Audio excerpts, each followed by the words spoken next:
Bueno, yo creo que voy a empezar a ir, antes de hacer la presentación tuya, Ida, voy a aprovechar estos minutos para también hablar del contexto en el que organizamos esta charla. Se organizan en el contexto de actividades que hacemos en colaboración entre varios aliados, en una instancia que se llama Industria Academia América Latina y CCC Lab. Industria Academia América Latina es una alianza entre Austral Lab y el Festival de Cine de Locarno para su sesión de Chile, porque en realidad Industria Academia América Latina tiene varias sesiones de trabajo en América Latina y afuera de América Latina, pero yo me voy a referir en este momento solamente a las de América Latina. Se lleva a cabo normalmente en tiempos, digamos, prepandémicos, era una actividad que se llevaba a cabo en Argentina, perdón, en Chile, en Brasil y en México. Entonces son tres instancias de trabajo que normalmente son muy destinadas a gente que trabaja en el mundo del cine, sobre todo lo que tiene que ver con la circulación. Una de esas entonces instancias se organiza en Chile, y en Chile esa instancia que se llama Academia América Latina se junta con otra instancia también para profesionales del cine que se llama CCC Lab y que es organizado en alianza con CCC, que es un espacio al mismo tiempo físico y una plataforma de trabajo que está destinada, digamos, a la promoción y al fomento del audiovisual en Chile. Entonces juntamos todo eso y organizamos esta charla ida. Incluso creo que esto yo no te lo había contado tanto todavía a ti como en detalle. Todas estas instancias tienen que ver mucho con el medio de los profesionales, muy específicos, profesionales del mundo del cine. Por lo tanto, se abordan en una de las instancias, son reuniones para que gente pueda financiar sus películas, y la otra instancia, que es la Industria Academy, es una instancia para pensar cómo vamos resolviendo temas que tienen que ver con la circulación de las películas, que es difícil en el mundo del cine independiente.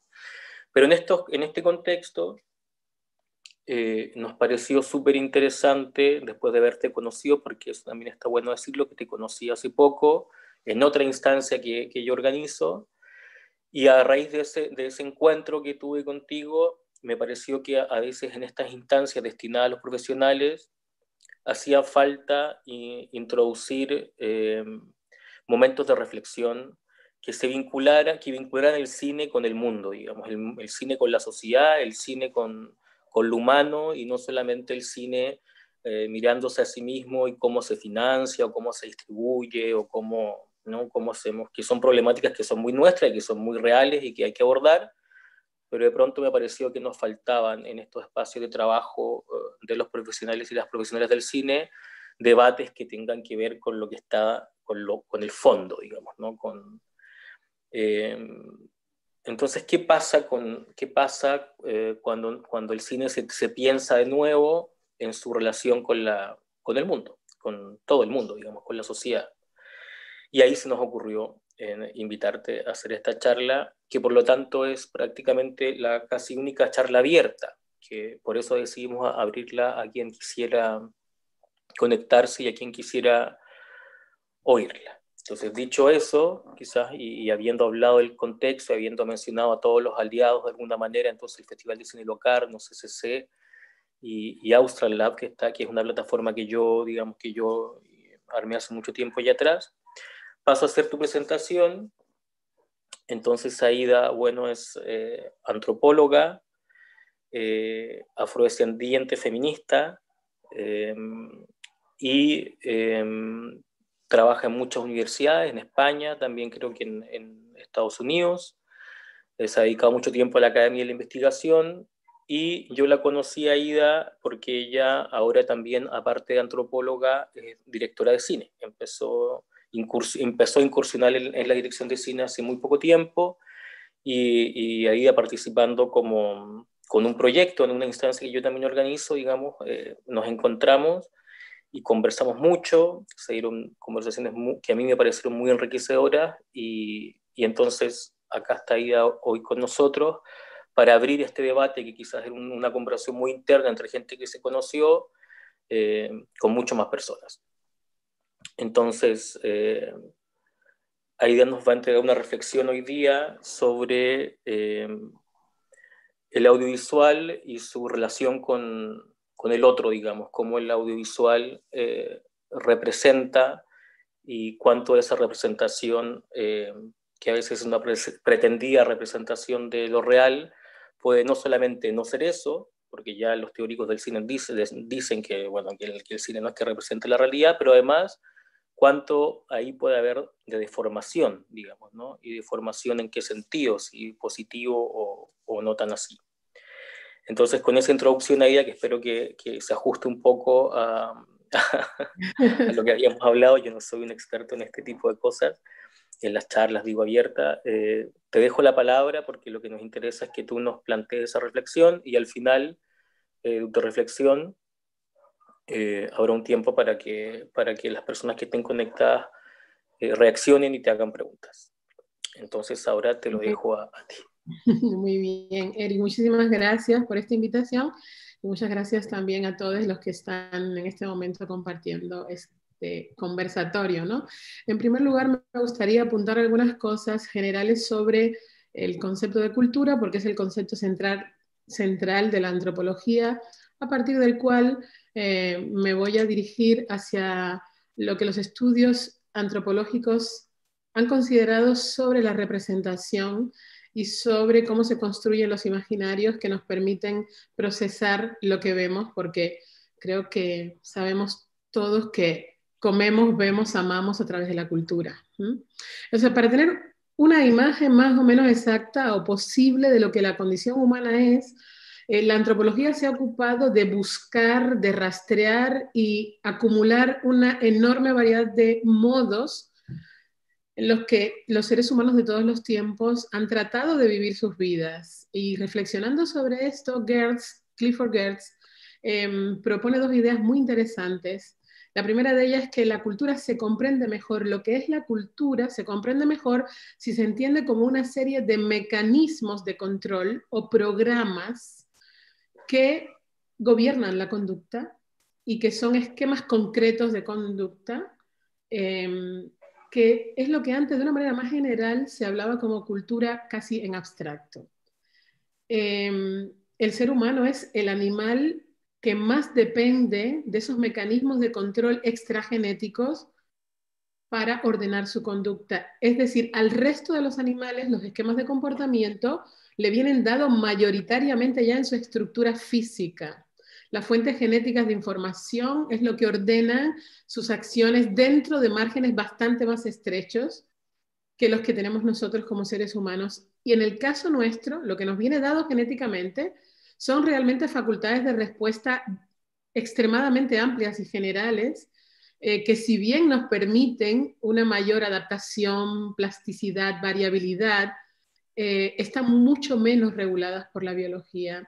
Es decir, si no estuviera dirigida por esas estructuras o por esos programas culturales, la conducta de los seres humanos sería ingobernable, sería realmente un caos, emociones constantemente desatadas sin ir a ningún fin, una incomprensión entre nosotros mismos porque no tendríamos algo compartido para imaginar y presentarnos ante el mundo y ante nosotros mismos. Entonces, la cultura no es un adorno de la existencia humana, sino que gracias a la cultura nos hicimos humanos. Sin la cultura no podríamos ser humanos. Esta aproximación a la idea de lo que para la antropología es la cultura es fundamental porque se llama cultura a cosas bastante superficiales. La música que las personas escuchan, la manera en que se visten, pero aquí estaríamos hablando de estructuras en nuestro cerebro a través de las cuales nos hacemos miembros de una comunidad moral. Y eso es algo tremendamente profundo con respecto a lo que habitualmente entendemos por cultura. Con respecto a esto, a esta perspectiva, hay algunos descubrimientos científicos que apoyan esta idea de esta interacción. Primeramente, los estudios de genética han llegado a la conclusión de que hay una relación entre la evolución física y el desarrollo cultural que es secuencial y no superpuesta. Voy a ver si me da tiempo a explicar un poco más esto. también se descubre que los cambios biológicos que nos hacen los seres humanos que somos en la actualidad, los cambios fundamentales se producen en nuestro sistema nervioso central y fundamentalmente en nuestro cerebro, y también se llega a la conclusión de que el ser humano es, desde el punto de vista físico, realmente un animal incompleto, porque lo que lo distingue de los no humanos no es la capacidad que tiene para hacer determinados aprendizajes, sino las particulares cosas que puede aprender para que pueda funcionar como humano. Entonces, estos descubrimientos rompen con una especie de visión estratigráfica basada en que hubiéramos sido un animal terminado, vamos a decir así, y la cultura vino y se puso encima. Esta perspectiva dice que no ha sido así, que precisamente la cultura y la biología se han ido retroalimentando para crear el ambiente en el que pudimos hacernos a nosotros mismos. Entonces, esto es algo más complejo. Por lo tanto, la cultura no se agrega a ese animal que se terminó previamente, sino que lo constituye. Por eso, todo lo que hacemos lo hacemos a través de la cultura. Es decir, los sabores que nos gustan, no los tuvimos que aprender. Nacemos con disposiciones muy generales, nacemos con la pulsión sexual, pero la cultura nos va a orientar cómo nos vamos a aproximar a la persona que nos gusta, nos va a dar los códigos que nos van a plantear la ruta que tendríamos que hacer cuando sintamos esa pulsión sexual. Tenemos hambre, pero algunos seres humanos comen de una manera y otros seres humanos comen de otra.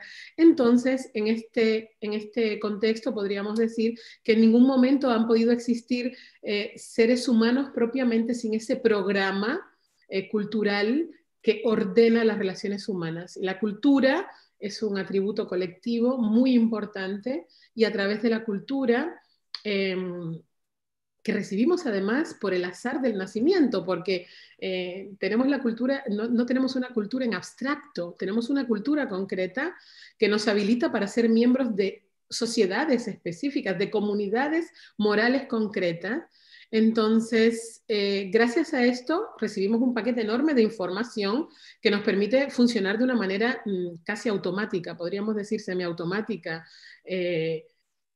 Entonces la cultura son todos esos mecanismos, todas esas herramientas que ya nos permiten funcionar, pero no es tampoco un corsé, ni es tampoco una cárcel. Es decir, la cultura también nos permite desarrollar mecanismos para desactivar cosas que ya no nos sirven, cosas que se muestran ineficientes, eficaces, y también ejercemos un grado muy alto de soberanía con respecto a ese paquete de cosas que recibimos para conducirnos como seres humanos. Esos patrones de comportamiento no los tenemos que repetir automáticamente, porque si no la cultura, en vez de una posibilidad, sería casi una cárcel.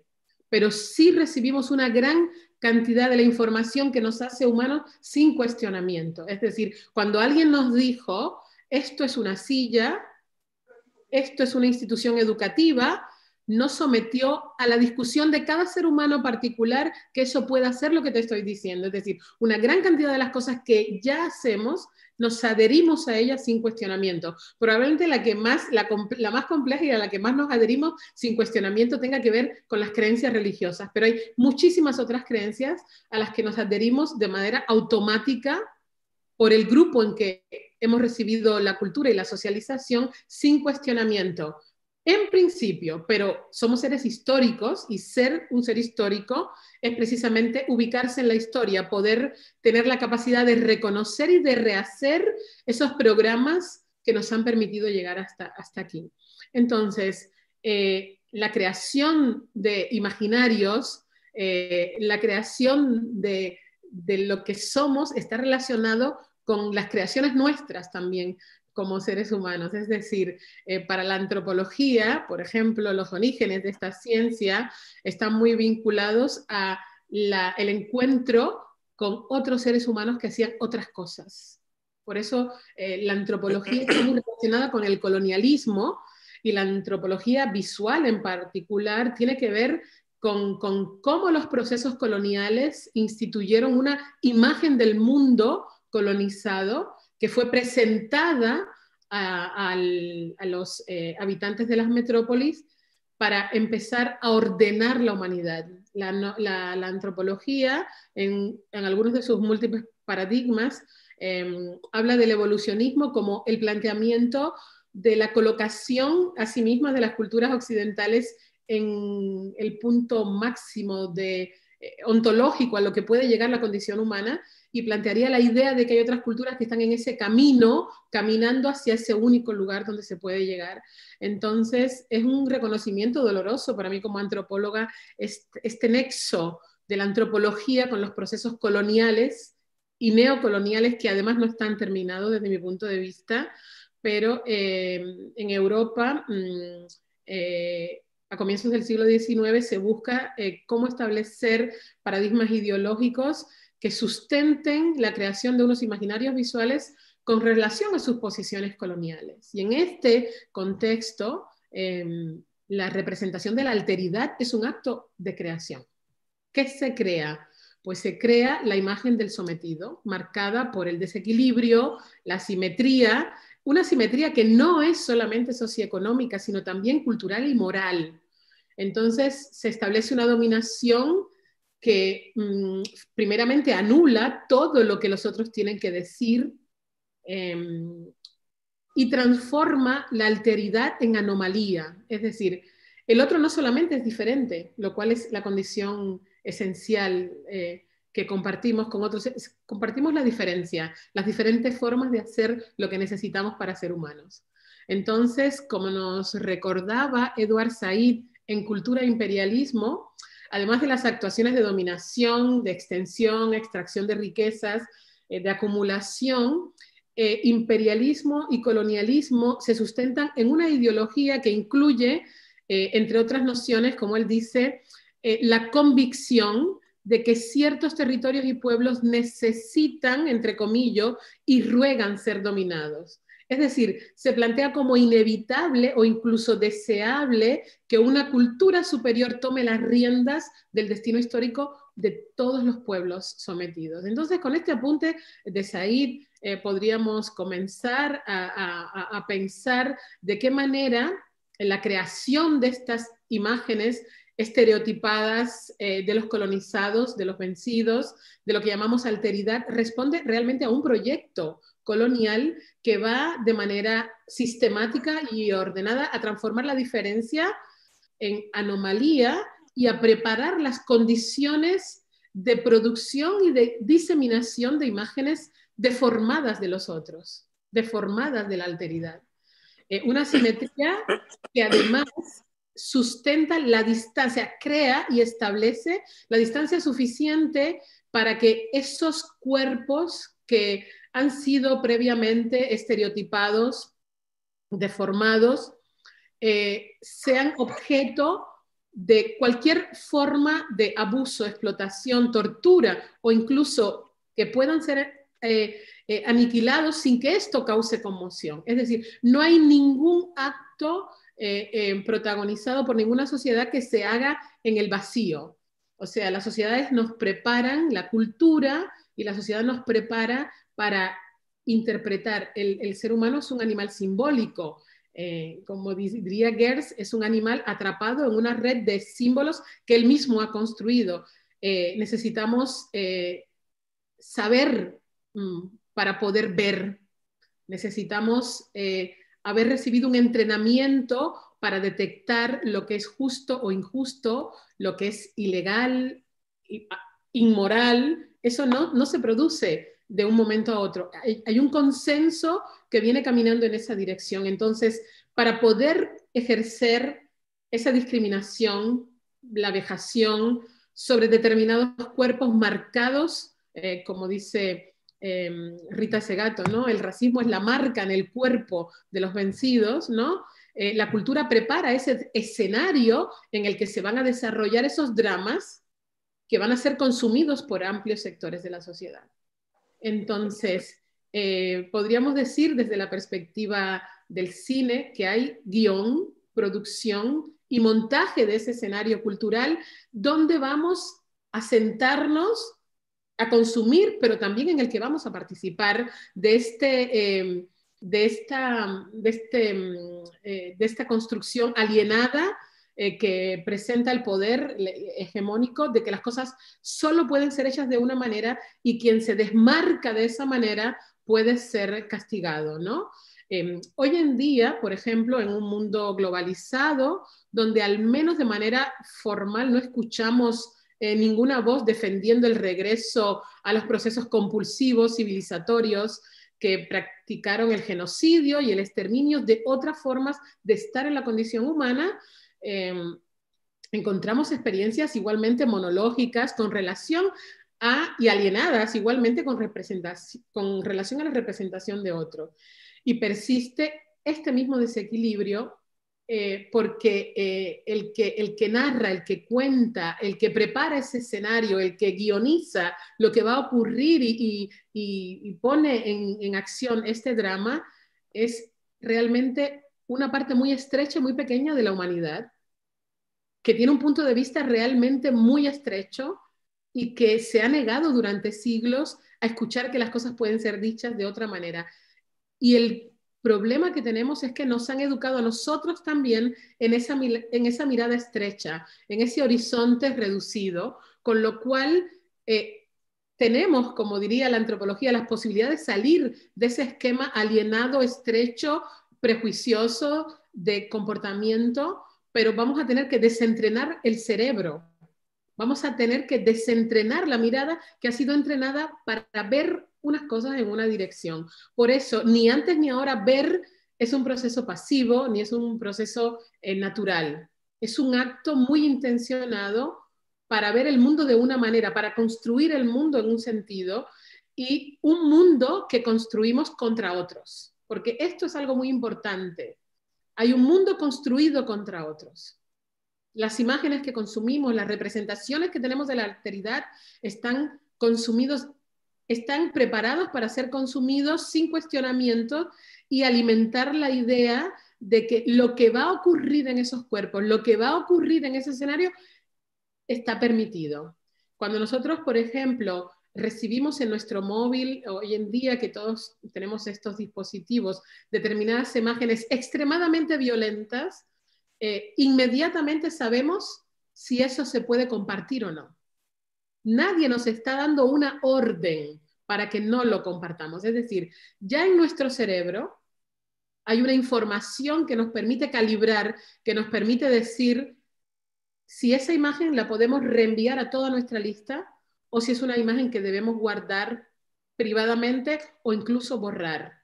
Hemos recibido el entrenamiento para hacer esto. Por eso, no todos los cuerpos se presentan en las imágenes de la misma manera y no a todos los cuerpos que se exhiben de manera violenta o violentados o sufriendo violencia, nos atreveríamos a compartirlos de la misma manera.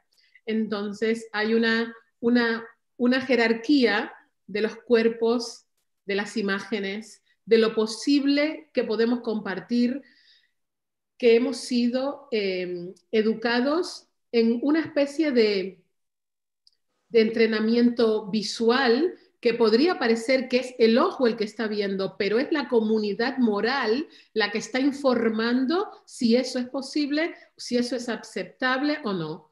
Entonces, realidad, ¿sí? para llevarlo quizás a un territorio muy concreto, lo que esta idea quiere decir es que, por ejemplo, cuando hubo el asesinato de Floyd en Estados Unidos, hablo de eso porque fue muy mediático y sé que hay gente de todos lados que nos puede estar escuchando, esa imagen se repitió hasta el infinito, ¿no?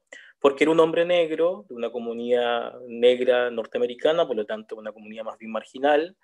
Entonces, esa imagen se pudo reproducir hasta el infinito porque de alguna manera culturalmente estamos preparados para aceptar eso como posible, pero si esa hubiera sido la imagen de un blanco europeo, digamos, ¿no? Hubiera sido mucho más difícil que esa misma imagen, con ese mismo grado de violencia, circulara de la manera que circuló.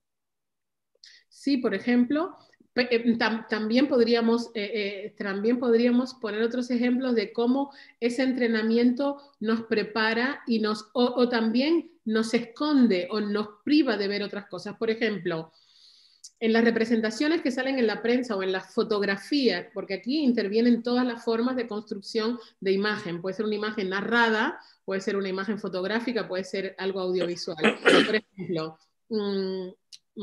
por lo menos en un campo que yo tuve la oportunidad de hacer algunos estudios hace unos años, cuando en el periódico aparecían aquí en España imágenes de mujeres que estaban ejerciendo la prostitución, las fotografías no tenían muy en cuenta tapar con cuidado el rostro de la mujer, tomar la fotografía de una manera que no se pudiera reconocer a la mujer, y sin embargo no había un solo ejemplo en años de búsquedas en periódicos en que la matrícula de los coches que se paran para consumir estos servicios no fuera celosamente tapada, pixelada, para que no se pudiera identificar el coche. Ahí la sociedad está diciendo a quién se puede vincular a la industria de la prostitución y a quién no.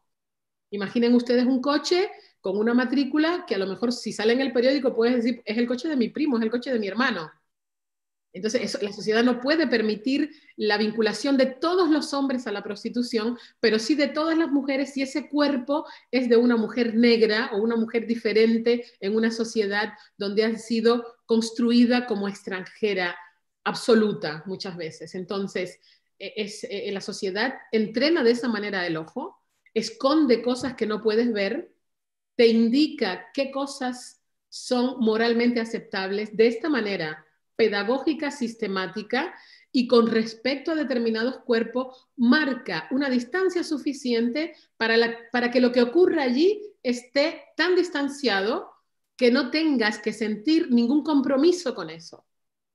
Cuando reproducimos imágenes extremadamente violentas de una determinada persona, de un cuerpo diferente, ya se ha marcado, pero rigurosamente, estratégicamente, esa distancia, porque nosotros no reproduciríamos ni mandaríamos a toda la lista nuestra una imagen de un ser querido, vilipendiado, vituperado, asesinado, maltratado, ultrajado, no lo reproduciríamos, nos dolería. Entonces hay que entrenar la mirada para que sepa a qué cuerpos le pueden pasar determinadas cosas.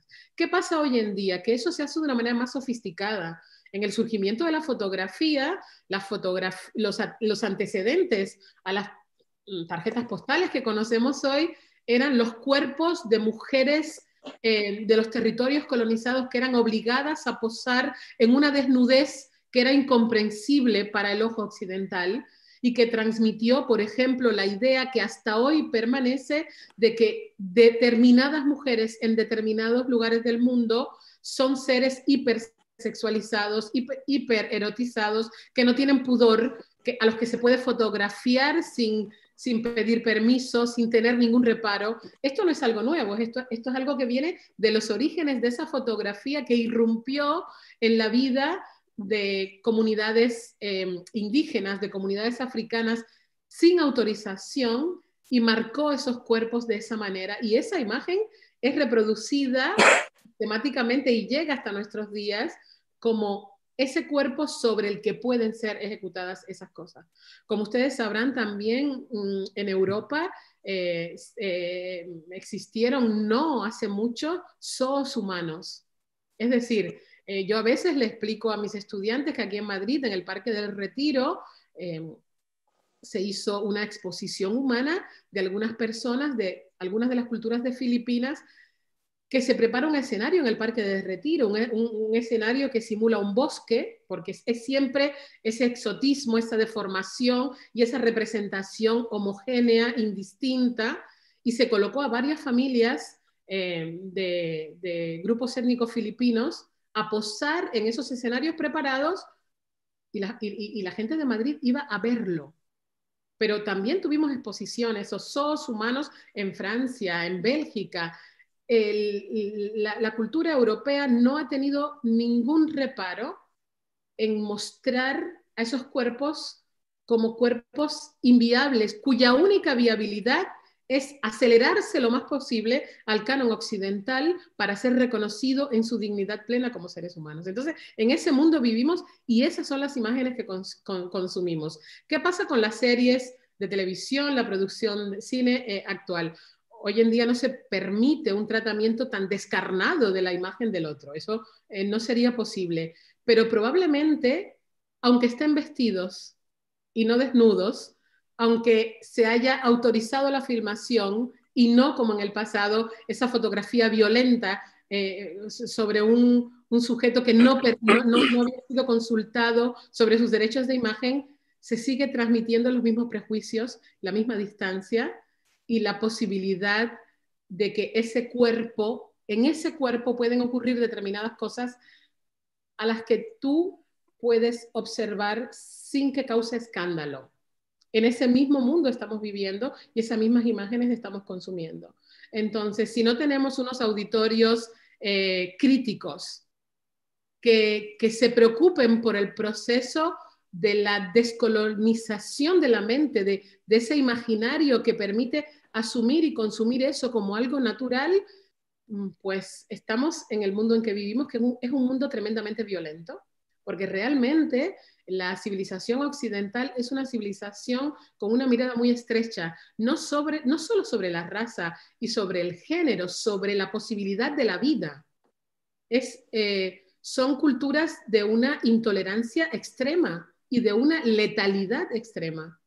Yo me sorprendo muchas veces como antropóloga cuando escucho aquí en Europa los discursos sobre la diversidad, porque no hay nada más poco diverso que las culturas occidentales. Realmente se mueven en márgenes muy estrechos de lo que pueda ser la condición humana. Y la antropología está en condiciones de afirmar que la diversidad es lo que caracteriza a lo humano. Diversidad de formas de ver el mundo, diversidad de formas de hacer las cosas, y hay una compulsión por que toda la humanidad entre en ese molde estrecho de lo que es la mirada occidental sobre el mundo y sobre la vida. Entonces, yo creo que hoy en día, si no entrenamos nuestro cerebro para que pueda ver eso que está sucediendo, vamos a poder llegar a un mundo que va a poder asumir grandísimas dosis de violencia sin que cause ningún tipo de escándalo. De hecho, nos creemos que vivimos en mundos bastante pacíficos y no tendríamos nada más que rascar un poco la capa más superficial de cualquiera de las sociedades en las que vivimos para ver la violencia extrema, simbólica y también física que ejercemos sobre cualquiera que se atreva a confrontar esa mirada estrecha sobre la cual prácticamente no se puede contestar sin recibir inmediatamente una amonestación o incluso un castigo. Por eso, cuando las personas a las que llaman racializadas hablan de genocidio que se produce actualmente en los cuerpos de las personas negras, en las personas que tienen sexualidades diversas, muchas personas piensan que eso es algo exagerado, porque se ha naturalizado tanto que sobre esos cuerpos se puede ejercer esa violencia, que incluso una parte de la sociedad considera exagerado que se hable de genocidio, aunque tú puedes mostrar las cifras de ese horror que sucede de manera cotidiana. Entonces, ¿cómo es posible que eso pueda suceder? Porque hay un entrenamiento previo para la aceptación de la violencia, para el consumo de la violencia, siempre y cuando sea ejercida sobre determinados cuerpos. El cine juega con esto también. La publicidad juega con esto también. La publicidad juega con estas formas de violencia, camufla esta violencia estetizándola o incluso a veces romantizándola, pero tenemos que tener mucha firmeza con respecto a estas cuestiones si queremos realmente algún día vivir en un mundo menos violento y más humano para todas las formas de estar en la condición humana. Entonces, de hecho, bueno, hay una cosa a partir de aquí podemos abrir una conversación y explorar a otras cosas. Sí, justo a mí me surgía ahí un comentario, pero para que también, que son también mis propias preocupaciones, ¿no? Como muy a menudo hoy en día me topo con personas que trabajan en el mundo que es mi contexto, digamos, profesional, en el mundo del audiovisual, y que celebran un poco esta idea de que hoy en día las series, por ejemplo, abordan, digamos, transversalmente todos los temas que al parecer la sociedad sobre los que quisiéramos hacer un poco justicia. Es decir, hoy día las series están llenas de de personas de distintas razas, de personas con sexualidades distintas, entonces genera, me hace pensar en esta sofisticación de la que tú hablas, que claro, rechazar una fotografía de, no sé, 1890, donde los cuerpos eran evidentemente fotografiados sin su permiso, bueno, es bastante fácil, digamos, ¿no? Como darse cuenta que hay una violencia, ¿no? Pero yo pienso que hay mucha violencia hoy en día de muy distinto tipo en el audiovisual, y nos quedamos con la idea de que, pero se están tocando estos temas. Por fin las series o el audiovisual o la televisión tiene personajes trans, o tiene personajes mujeres negras, o tiene más mujeres y tal, y le vamos disculpando a la industria del audiovisual sus, digamos, carencias, y más que sus carencias, sus propias violencias, porque lo justificamos porque los personajes están ahí, ¿no? Es como, porque está ahí, de pronto es como, listo, resolvimos el problema. Entonces, me preocupa porque creo que hay conciencia de que hay que resolver ciertas violencias, pero hay menos conciencia de cómo operan esas violencias. Cuando yo veo, voy a dar un ejemplo muy obvio, pero cuando veo Netflix, me parece que hay muy poca crítica a cuánta hegemonía de la representación se concentra en una grande multinacional, además que hay que asumirlo así, es una multinacional, digamos, no es una pequeña empresa de cine independiente. Entonces me parece como peligroso, ¿no? Porque hay una confusión Claro, entre... esa confusión, Eric, es muy interesada, porque la cuestión es que no se trata de que en tal audiovisual, en tal película, en tal serie, aparezca una persona transexual. No se trata de eso, porque incluso esa aparición de esa persona transexual puede estar cumpliendo una función tranquilizadora. Es decir, ustedes no se preocupen, miren, no ven que en esta serie hay una persona transexual, la sociedad eso, pero si en la serie esa persona transexual tiene puede manejarse o puede moverse en un entorno sin violencia, naturalizando la convivencia de esa persona transexual con otras personas que tienen otras sexualidades, ¿por qué en la vida real y en la sociedad eso no es posible? Es decir, lo que está haciendo muchas veces eso es engañándonos. Es decir, tú puedes ver en la serie, sí, mira, si en la serie hay varias personas negras, pero en el Parlamento no. En los consejos directivos de las industrias no.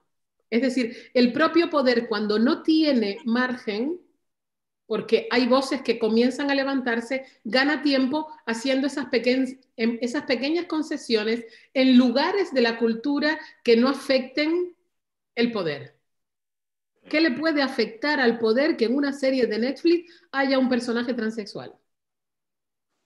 Pero ¿qué pasaría si cada vez más personas transexuales estuvieran en los lugares donde la cultura marca los caminos por los que va a transitar? ¿Qué pasaría si cada vez más personas de cualquier opción sexual estuvieran en los lugares donde se toman las decisiones de la sociedad? Fueran los responsables de decidir qué se estudia en la enseñanza obligatoria. Imagínate que tuviéramos ministra de Educación transexual. Eso sería la posibilidad de un cambio, no un personaje en una serie. Entonces, eso crea una confusión grande, porque aparentemente habla de una sociedad que ya está en ese lugar y no está en ese lugar. Juega con eso, te entretiene con esto. No perdamos de vista que estas series forman parte de la industria del entretenimiento. Cuando hay cambio es cuando esto pasa en los centros de decisión de poder donde se producen los cambios sociales. ¿Qué pasa en una judicatura cuando haya jueces transexuales? ¿Qué pasaría en el poder judicial? Eso sí tendría un carácter transformador. Entonces lo que pasa a nivel audiovisual es que hay un simulacro de que ya estamos en ese mundo, pero es falso, es falseado completamente. Ahora, ¿te parece que esto, como jugando un poco al abogado del diablo, te parece que de alguna manera esa representación en el audiovisual de algo que no es real, ¿no? Es un simulacro, sirve como para empezar a fisurar esta sociedad real, y a través del simulacro, porque de todas maneras el audiovisual de entretenimiento o de otro tipo siempre va a ser ¿no? simulacro, puede tener la utilidad de ir fisurando ese espacio de comportamiento real y justamente habituándonos culturalmente a la idea de que una mujer negra podría estar en un espacio de poder, o que un transexual podría hacer esto, porque además son cosas que venimos viendo hace tiempo. Por ejemplo, hubo un momento en que recuerdo en muchas películas norteamericanas el presidente de Estados Unidos era negro, ¿no? Es como, ¿te parece que de alguna manera eso podría tener a largo plazo un impacto positivo, o la trampa que eso genera es más peligrosa que la... Bueno, depende de la intención con que se haga la serie. Porque ¿quiénes son los creadores de esa serie? ¿A qué intereses se deben? Uh-huh. ¿Quiénes son los guionistas de esa serie? Yo me preguntaría eso. Por ejemplo, yo como mujer afrodescendiente veo perfectamente cuál es la imagen de las mujeres afrodescendientes que presenta el cine. Las conozco perfectamente. ¿En qué lugares el poder se siente cómodo con actrices negras? Yo lo puedo ver perfectamente y puedo identificar cómo sería esa escena si lo hubiera hecho una mujer negra que conoce su historia y que conoce de dónde viene. Son personajes muchas veces inviables, son personajes caricaturizados. Incluso yo me atrevo a desconfiar de esa buena intención. Afortunadamente, nunca en ninguna sociedad humana la cultura es algo tan compacto, ni los mandatos culturales son tan rígidos que no admitan la desobediencia. Es decir, en toda sociedad humana hay una parte de la sociedad que desobedece. Es decir, en el centro de la sociedad más esclavista que pudo existir, hubo seres humanos que entendieron que la esclavitud era algo inaceptable e inconcebible. Es decir, no hay nunca una, afortunadamente, o sea, las grietas ya están en la sociedad misma. No es ahora que algunas personas han entendido que la diversidad sexual es parte de la condición humana, ¿no? Eso se ha entendido hace muchísimo tiempo. Hay una parte de la sociedad que ya lo entendió.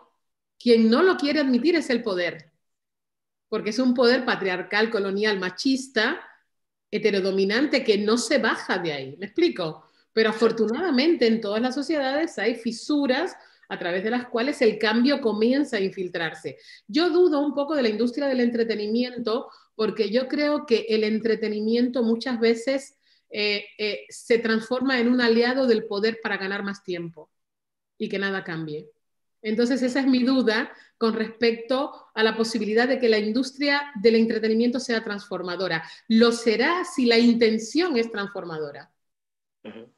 Yo me atrevería a decir que incluso cuando la intención, porque también aquí le llamamos intención, digamos, yo veo muchas personas, o bueno, no sé si personas, no voy a personificar, pero sí puedo intuir que muchas veces hay buenas intenciones, y a pesar de esas buenas intenciones, el resultado termina siendo a contrasentido de las intenciones de aquel que quería hacer, digamos, esa serie o esa película, ¿no? Justamente porque piensan que poniendo un personaje trans y una mujer negra y no sé qué, de Tailandia, digamos, es como que está resuelto el problema, porque no se han hecho suficientemente la pregunta de cómo represento al otro para no deformarlo, sino que para estar, digamos, a beneficio de su propia, de la justicia, ¿no? De que en el fondo sea un individuo más en un espacio de justicia.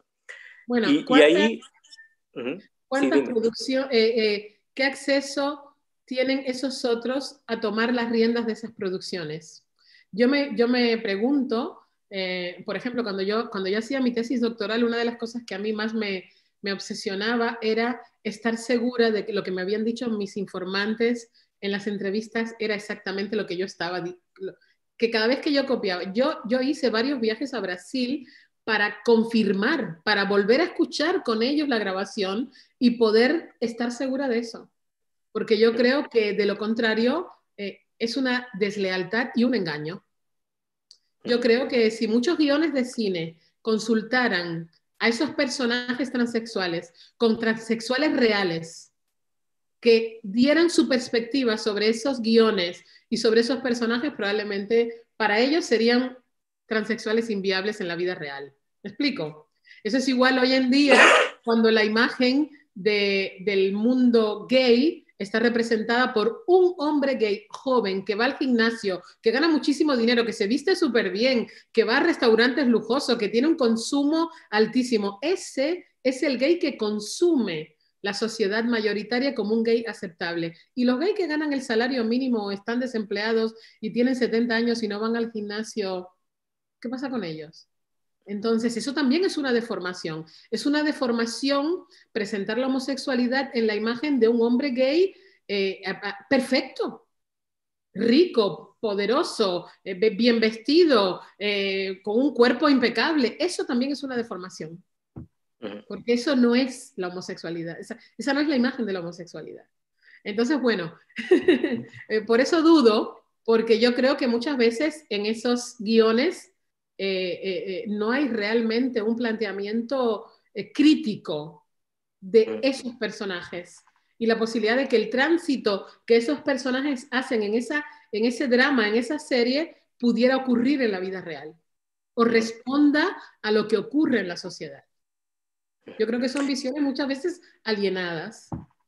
Hay una pregunta que se hacen muchas personas, o otras no se la hacen lamentablemente, pero y que no sé si tiene una respuesta, es también para abrir un poco la conversación, es, hoy día se le critica a muchas directoras y directores hablar de un lugar que no es el que viven propiamente, es decir, por ejemplo, una mujer blanca que va a contarnos la historia de una mujer indígena, ¿no? Yeah. O un hombre gay que nos va a contar la historia de un hombre trans o de una mujer trans, ¿no?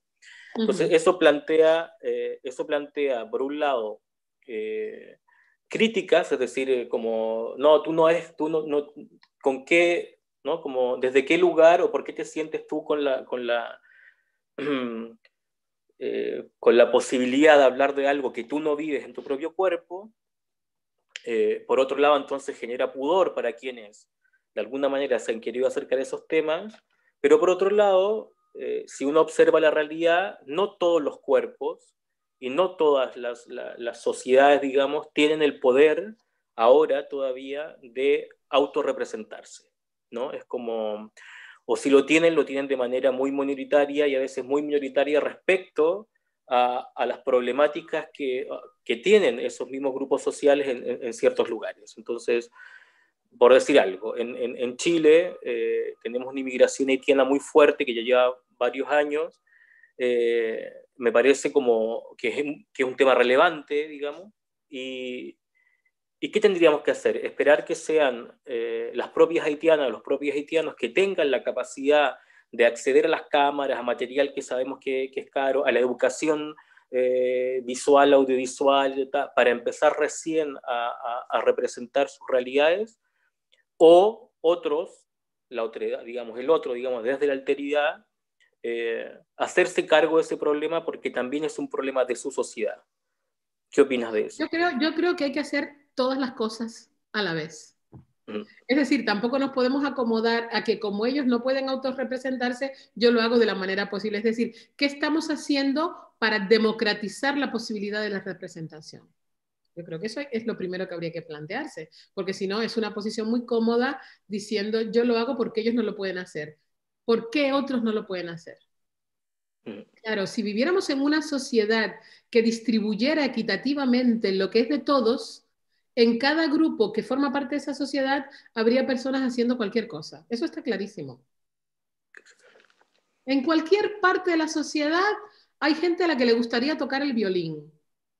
En cualquier lugar de la sociedad hay personas a las que le gustaría tocar el violín, pero hay que tener un violín para poder tocarlo. Y hay que tener una escuela de música a la que puedas ir, hay que tener acceso a un profesor de violín.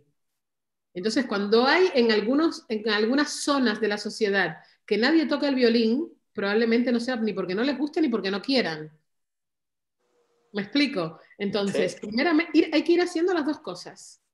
El artista tiene que decir lo que quiere decir, el creador tiene que crear lo que cree que debe crear, pero tampoco debe creerse que porque los otros no lo hacen, él tiene el deber de hacerlo. Yo creo que el primer deber es vivir en un mundo donde las posibilidades están en acceso de todos los... En el fondo, generar las condiciones para que eso sea posible. Porque por esa regla, por esa misma regla, hay personas aquí en Occidente que creen que, bueno, que lo último que va a pasar con los niños pobres del mundo es que las familias europeas que adoptan niños que no han podido ser alimentados ni cuidados en sus culturas de origen, pues que lo adopten. Es que eso no es un camino. No sé si la pregunta sería, ¿por qué en algunos lugares sucede esto que provoca que no puedan permanecer estos niños en sus sociedades o en sus grupos de parientes cercanos? La solución no está fuera, la solución tiene que estar dentro. Por ejemplo, nosotros trabajamos mucho con el concepto de lo público, ¿no? El dinero público es el dinero generado por todas las personas de la sociedad, incluso las personas que trabajan en trabajos informales contribuyen a lo público, porque cada vez que esa persona compra algo en esa sociedad está pagando impuestos directos o indirectos. Es decir, claro, cuando se distribuyen los beneficios de la cultura, ¿por qué no llega a todos esos lugares? ¿Por qué esas personas no se pueden beneficiar de eso también? Eso yo creo que con respecto a lo que tú me dices, hay que hacer las dos cosas. Los creadores no tienen que tener miedo de hablar sobre el mundo indígena por no ser indígena, pero también tendrán la responsabilidad de preguntarse por qué tienen que hacer ellos eso de manera exclusiva, porque hay tan pocas personas de ese mundo que lo pudieran hacer. Aida, te voy a transmitir una pregunta de alguien que está en el canal YouTube. La voy a leer, porque tiene una introducción y luego viene la pregunta. Dice: saludos Aida y Eric, me gustaría saber qué consideraciones tienen sobre la noción de mirabilidad. 2 puntos, un cuerpo cuya existencia se da y se determina por el ojo que lo consume. Pienso esta noción en el campo del cine y la representación mirable de los cuerpos del otro, la cual es hecha generalmente para el consumo del ojo patriarcal. Bueno, tiene que ver con lo que hemos estado hablando, ¿no? Para el ojo patriarcal, blanco y capitalista. La gran industria cinematográfica ha construido su éxito a partir de la venta de estos cuerpos mirables. ¿Cómo encaminar la creación de contenidos hacia bases lejanas de la explotación de los cuerpos en pantalla? Bueno, esto, imagínate tú. Claro, claro.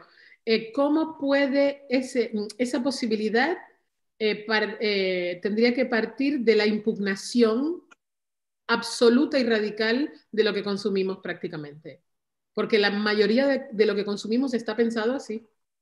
Entonces tú imagínate, ¿de dónde va a venir eso? De la propia industria que produce eso se va a enmendar a sí misma, se va a criticar a sí misma y va a decir, no, esto que estamos haciendo es muy malo. Yo creo que eso va a venir de la mano de un espectador que se niegue a mirar. Uh-huh. Yo confío más en que esa posibilidad llegue de una sociedad concienciada de que no está obligada a consumir eso y de que no está obligada a mirar eso. Cuando en determinadas películas, en el minuto 4 de determinadas películas, el cine entero se levanta y salga, y esa película tenga que ser retirada inmediatamente porque no hay nadie que quiere que se presta para ser quien mira, se acabó. Entonces yo tengo muy pocas esperanzas, a lo mejor por ser una mujer afrodescendiente, de que el poder se recrimine a sí mismo su mal comportamiento y decida reeducarse. Yo no tengo esa confianza ni esa esperanza.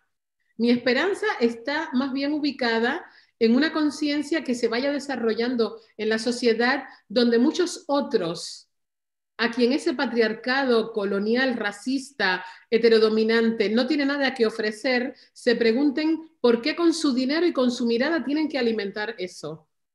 Uh-huh. Y en ese momento se acaba. Yo no puedo esperar que ese cambio venga de arriba. Yo creo que es un cambio que va a venir de abajo. De hecho, yo creo que ya hay mucha gente que no se presta, que no presta su ojo para esa mirada sobre ese tipo de contenido.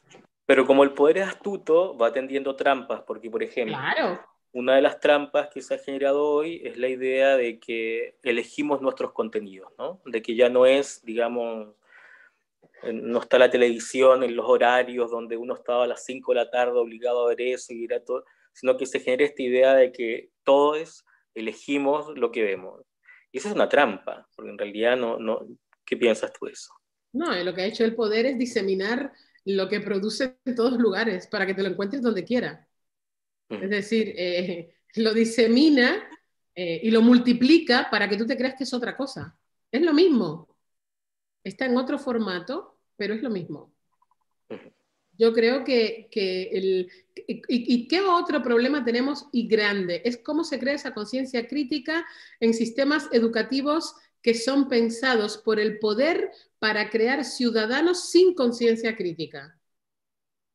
Yo soy profesora universitaria hace 21 años y tengo que ayudar a mis estudiantes a entender qué es el pensamiento crítico, estudiantes que están en algunas de las universidades más importantes del mundo, que han llegado hasta la universidad sin entender qué es el pensamiento crítico. ¿Qué ha pasado en la primaria? ¿Qué ha pasado en la secundaria? Es que la forma en la que la educación prepara a estos estudiantes no es para hacerlos ciudadanos críticos. En absoluto. Es decir, tenemos que luchar contra muchas cosas. Porque el poder no se va a suicidar a sí mismo. Tú piensas que el Ministerio de Educación tiene como una prioridad producir masa crítica. No podemos tener esa ingenuidad. Entonces, yo por eso digo que hay que hacer una contraprogramación. Hay que contraprogramar la agenda del poder. Hay que deseducarse. Hay que salir con mucho cuidado de todas esas trampas, porque es que la cultura también nos atrapó a nosotros.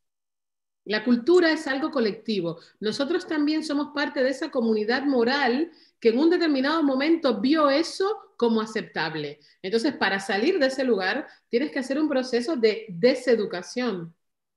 Sí, por supuesto. Y es un proceso costoso. Claro, es que la trampa de la cultura es muy fuerte. Yo siempre doy como ejemplo que yo, por ejemplo, soy ateo, no creo además en ningún tipo de Dios ni ningún tipo de misticismo. Sin embargo, eso no quiere decir que sigo teniendo seguramente a veces comportamientos cristianos, digamos, ¿no? Porque el peso del cristianismo en la cultura es tan fuerte que aun cuando uno haya decidido no creer en eso y lo haya integrado bastante, hay cosas que van quedando ahí. Entonces, ese trabajo es un trabajo arduo, digamos, ¿no? Y imaginémoslo a nivel social, es como hay que estar todo el tiempo atento a las trampas. Exactamente. Entonces, yo creo que los cambios más importantes van a venir de esa ciudadanía crítica que se niegue a ser parte del negocio de la discriminación, la extorsión, la coacción a la diferencia y a la alteridad. Es decir, yo creo que no puedes, por un lado, estarte manifestando contra el racismo y consumiendo series racistas. Claro. Yo creo que hay personas que viven en esa dualidad. Son capaces de salir en una manifestación el 8 de marzo por la igualdad de las mujeres y luego consumir series machistas. Entonces, claro, así es muy difícil.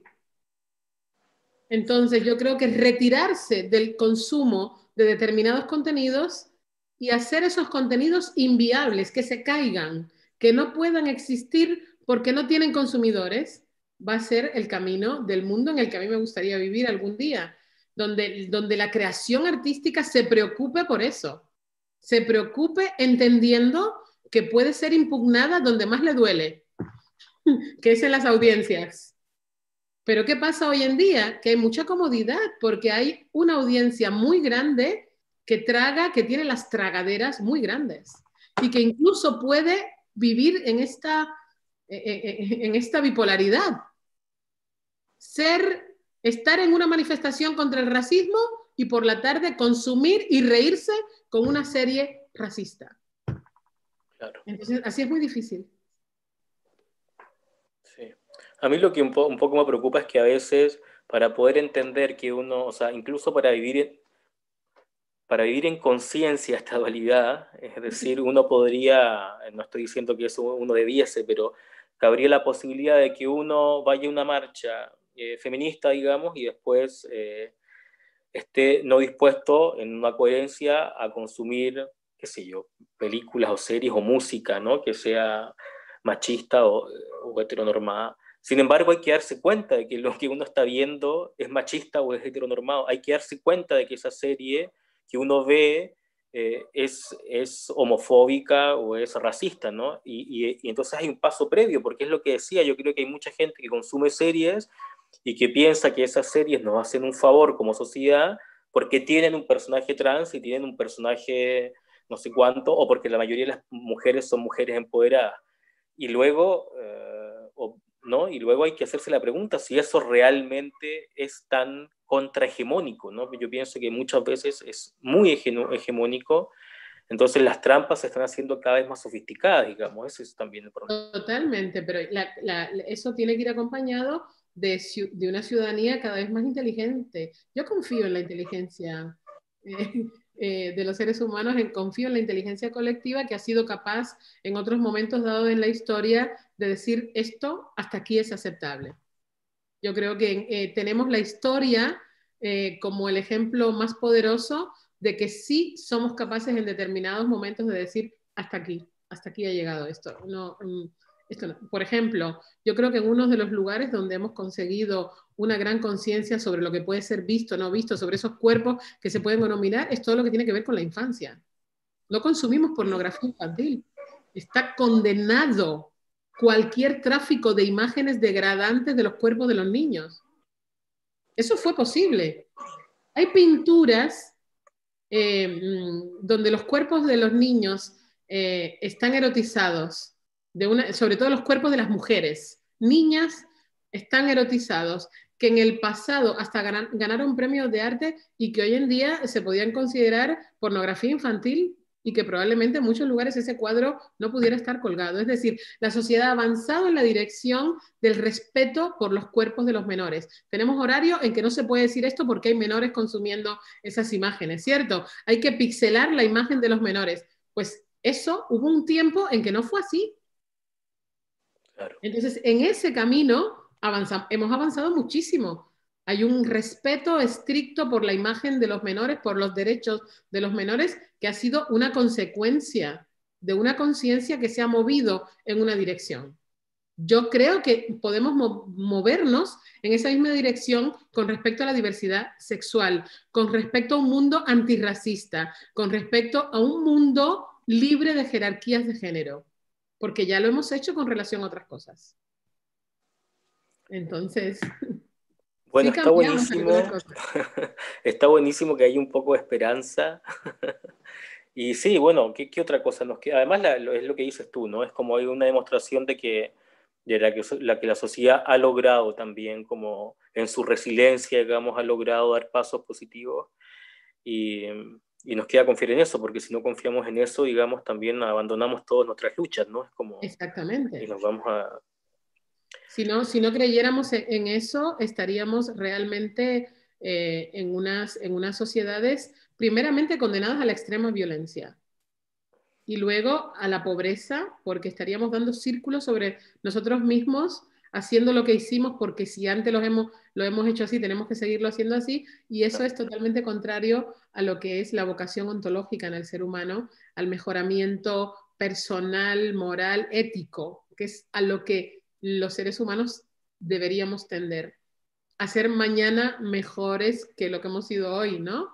Y en ese camino, en ese mejoramiento, uno renuncia a determinadas cosas y a determinadas prácticas que fueron normales en un pasado, pero que ya no estamos dispuestos a consentir. Y entonces hay ejemplos en la historia de cómo hemos cambiado algunos comportamientos. Yo creo que hay otros ámbitos en lo que lo podemos ver. ¿Qué pasa con el racismo? ¿Qué pasa con el patriarcado? ¿Qué pasa con la heteronormatividad? Que realmente no solo son comportamientos humanos, son sistemas de extracción de riquezas y de extracción de recursos para una minoría. Entonces, renunciar a eso es renunciar a ese lucro ilegítimo que proporciona esas formas de subalternidad. Esta es la complejidad. Es decir, cuando tú hablas de un mundo libre de jerarquías de género, estás diciendo que hay un mundo donde el poder patriarcal tiene que soltar, deshacerse de todo lo que ha acumulado, de todos los privilegios que se ha autoconcedido, y ahí está la dificultad. Es que no se Claro. trata solamente de quién se acueste con quién, ni con quién alguien sea feliz sexualmente. Se trata del poder y del dominio de otros cuerpos. Entonces, por eso es tan difícil, porque lo que hay en el fondo, ¿qué es el racismo? Es un sistema de ordenamiento y control de los cuerpos para beneficio de una minoría. Claro. No es el color, no es el color. Un poco en ese sentido hay alguien que comenta, estoy viendo comentarios de gente que está conectada, y dice hay un problema de la concentración del poder de quienes financian y desarrollan estos contenidos, sobre todo en la industria, porque también es parte de esa dominación. Totalmente. Entonces yo creo que en eso tenemos que ser conscientes y de hecho cuando se busca financiación para determinadas películas, para determinados proyectos, está claro que cuando lo que estás diciendo realmente contraviene el poder, tienes dificultades. ¿Qué intenta muchas veces hacer el poder? No te va a decir siempre, pues no te doy esta subvención y no va a haber, intenta transformar el guión, sugerirte que lo hagas de esta manera, sugerirte que lo hagas de esta otra. Es decir, tampoco el poder es estúpido como para presentar un frente y decir esto no se hace. Te va a decir, hazlo, es decir, va a intentar controlar ese producto para que no sea... por eso hay grandes obras que se tienen que hacer desde fuera. Se tienen que hacer desde fuera. Yo creo que el cine que realmente apueste por la alteridad siempre va a tener que ser un cine desde los márgenes. No va a poder ser nunca un cine desde los centros del poder. Así lo considero, porque eso sería que el poder estuviera intentando enmendarse y no lo considero así. Yo creo que podríamos llegar algún día a un mundo donde el poder sea deserotizado, donde vivamos en un mundo, por lo menos ese es mi deseo, donde una persona que acumulara 1.000 millones de dólares fuera considerada la persona más estúpida del planeta y no la persona más rica y glamurosa del planeta, porque sea una estupidez acumular todo ese dinero en una vida humana que es efímera, que vas a durar menos que una tortuga de, Sí. menos que un árbol que tengas plantado en el patio de tu casa, ¿no? Pero mientras vivamos en esa erótica del poder, en esa seducción del poder, que parece que desata esa fascinación, va a ser muy difícil.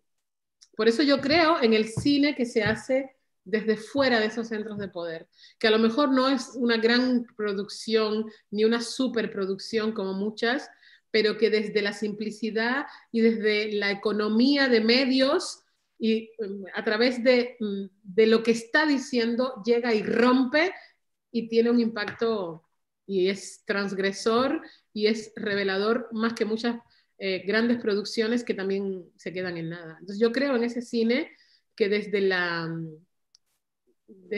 la simplicidad formal, porque no cuenta con los medios de una gran superproducción, puede llegar y meter el puñal hasta dentro y decir, aquí estoy yo, ¿no? Entonces, afortunadamente hay ese tipo de cine.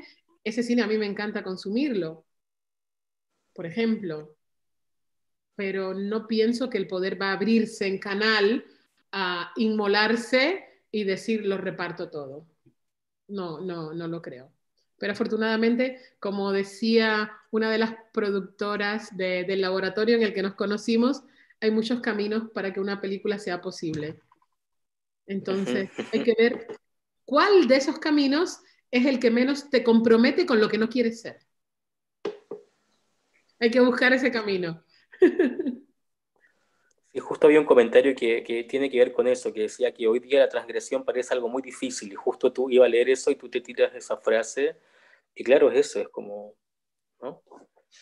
Eh, pero bueno, Aida, yo pienso que hay como, hubieron como dos conclusiones, digamos, no sé si conclusiones. Me dicen que hay una, voy a leer una pregunta.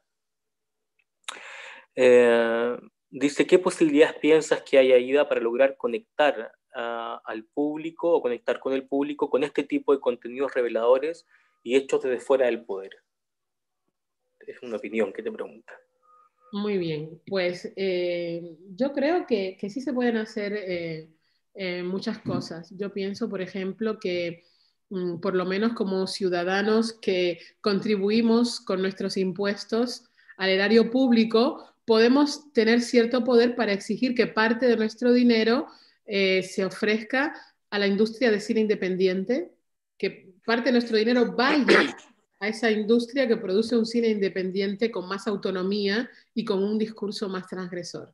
Yo creo que si los inversores privados quieren invertir en Hollywood, en grandes producciones, tienen todo el derecho, pero que como contribuyentes de lo público tenemos el derecho de exigir que parte del, es que no es una limosna, que parte de lo que contribuimos con nuestro trabajo a esta sociedad revierta en la posibilidad de hacer otras cosas.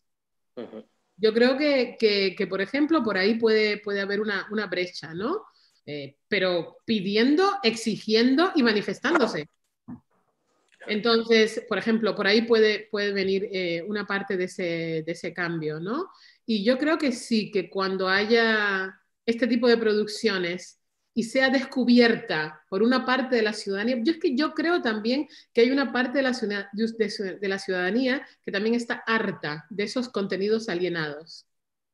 No es No, por verdad supuesto. que no es verdad que todo el mundo consume basura televisiva ni basura cinematográfica. Hay mucha gente precisamente que está buscando otras cosas, que paga plataformas donde se hace otro tipo de cine para ver otras cosas.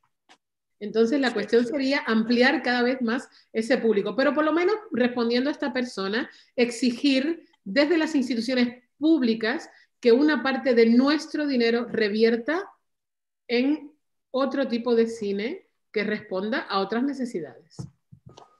Sí, bueno, eso felizmente en algunos lugares se hace. Pienso en el caso de Argentina. En Argentina han defendido mucho, digamos, la institución pública que es el Inca, con todo, y un poco sabiendo con todas las críticas que tiene el mismo sector del audiovisual hacia su propia institución. Luego, cuando vienen los poderes fácticos que están más arriba, ¿no? a tratar de menoscabar esa institución, en Argentina se movilizan mucho, ¿no? Yo pienso que en Claro, Brasil también hay un poco de eso ahora, pero bueno, en Brasil la situación está muy complicada porque el nivel de ya, violencia del poder es muy fuerte, claro. pero claro, hay Pero que salir a defender. lo que ha pasado en Brasil precisamente es un buen ejemplo porque ese poder ha venido a desmontar lo público, a acabar con lo público. Es decir, ahí está mostrando su cara. ¿Me explico?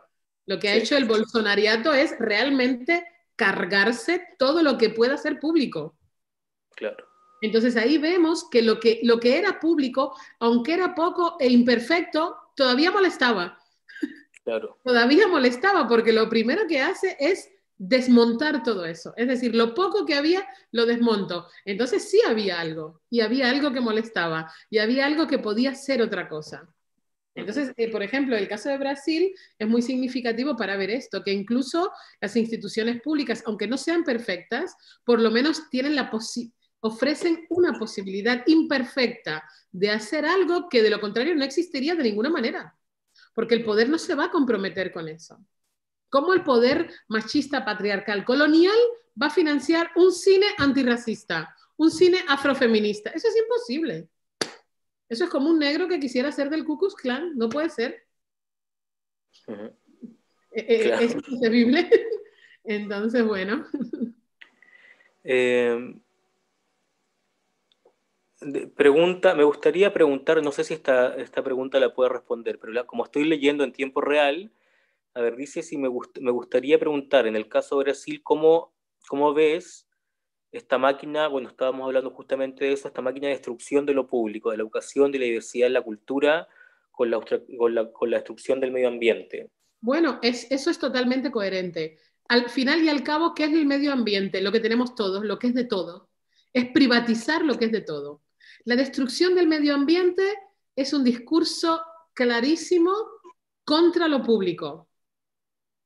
Ujú. Es la apropiación privada del bien público, que es el medio ambiente, el bien más precioso, porque necesitamos ese oxígeno, necesitamos esos mares, necesitamos esos ríos, todo. Es la privatización, es decir, es la traslación al ecosistema de la depredación que se produce a nivel social. En ese sentido, yo digo que la política en este momento en Brasil de Bolsonaro es tremendamente coherente, porque atacó todo. El mundo indígena, el mundo afro, el medio ambiente, las instituciones públicas, está en una coherencia total. Claro que sí. Es esa privatización del bosque, esa expropiación del aire, del agua de los ríos en función privada. Eso es un discurso de una coherencia incuestionable. Desde luego, si se puede criticar, no va a ser de falta de coherencia.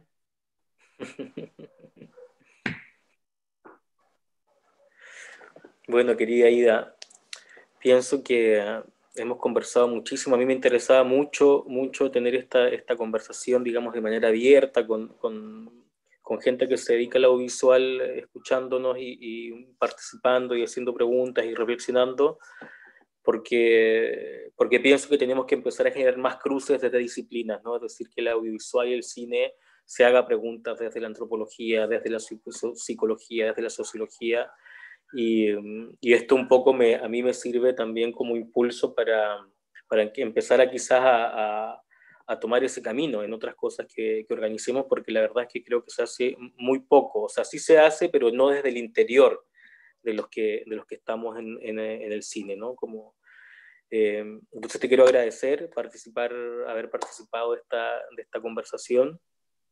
Eh, y también bueno, felicitarte porque me enteré de que fuiste seleccionada con tu película, no sé en qué festival, y que lo supiste hace muy poco. Con tu cortometraje, en Sí, con Clermont-Ferrand. Guillermina en Clermont-Ferrand. Sí, eso está buenísimo, así que cuando tu película pueda ser visible nos dices para compartir el link. Le quiero agradecer también al Festival de Cine de Locarno, que está en esta alianza para que esto sea posible, y agradecerle a CCC como espacio que nos ayuda a difundir y a acoger estas actividades. Muchas gracias por la invitación, ha sido un placer.